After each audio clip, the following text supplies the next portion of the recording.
Assalamualaikum, my name is Nurul Husna Binti Zaini. I would like to talk about my proposal. The title of my proposal is Study of Chemical, Physical and Mechanical Properties of Incorporated PPH Clay-Based Ceramic.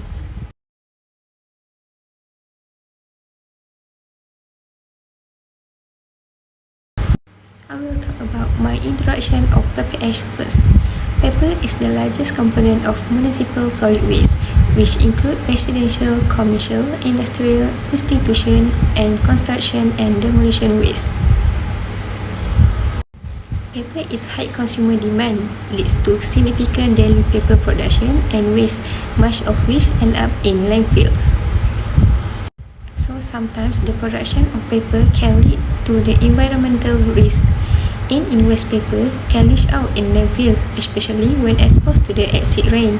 It will releasing toxic chemicals such as 2-naphthylamine and 4-aminobiphenyl.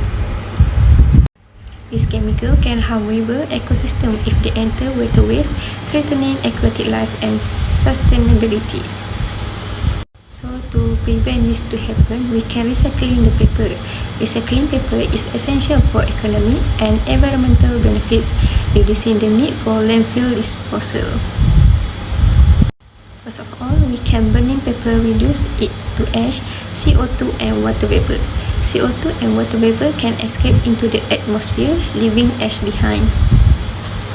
So the paper ash, primarily composed of wood products, can be repurposed rather than waste. We can innovative recycling technique can use paper ash in new products such as ceramic and construction materials. Paper ash also can be used in ceramic material production due to its composition, which is similar to traditional ceramic raw material. It can also be an additive in the production of tile or bricks, promoting sustainable waste management and reducing the environmental footprint of paper disposal. This is my objective of this proposal. The first one is to identify the chemical composition of clay material-based ceramic, and then to investigate the physical and mechanical properties of incorporated PPH-based ceramic, and lastly, to evaluate the processing of PPH clay-based ceramic.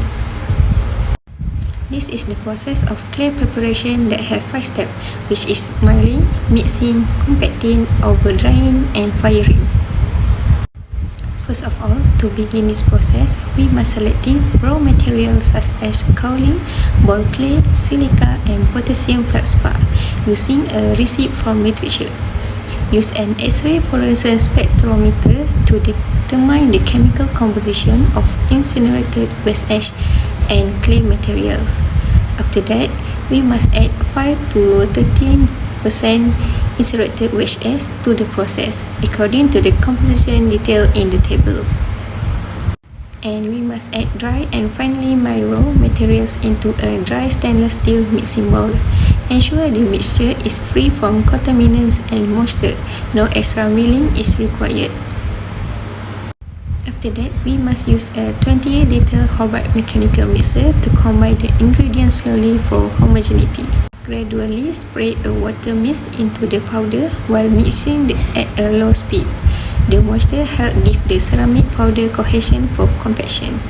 After that, perform ceramic powder compaction using square and cylinder mold. Apply a pressure of 40 MPa for 30 seconds to achieve a thickness of approximately 10 mm. Use square tiles for moss testing and round tile for water absorption tests. Overdry the compacted tiles overnight at 105 degrees Celsius to remove moisture. Proceed with the firing process on kiln shelves in a thermoconcept electrical chamber furnace after drying. So this is my expected result that I can get when doing this project. I can determine the chemical composition of PPH sample using X-ray fluorescence. By using scanning electron microscopy, I can also determine the physical properties of PPH clay. Then the mechanical properties can be observed when we produce ceramics, because we can see the strength and hardness of the ceramic that affected by ash. Lastly, this is my references. That's all from me. Thank you.